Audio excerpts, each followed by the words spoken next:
Hello সবাইকে, সবাই কেমন আছো? আশা করি সবাই ভালো আছো। আজকে আমি তোমাদের সাথে শেয়ার করব, দেখো কুলের আচার।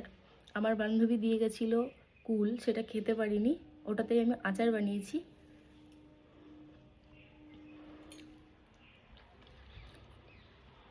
মারাত্মক হয়েছে খেতে, মারাত্মক। কী করে বানাই চলো রেসিপিটা তোমাদের সাথে শেয়ার করি। তো কুলের আচার বানাবার জন্য প্রথমেই কড়াইয়ে তেল দিয়ে দারচিনি আর এলাচ ফোড়ন দিয়ে শুকিয়ে রাখা কুলগুলোকে ভালো করে ধুয়ে দিয়ে দেবো।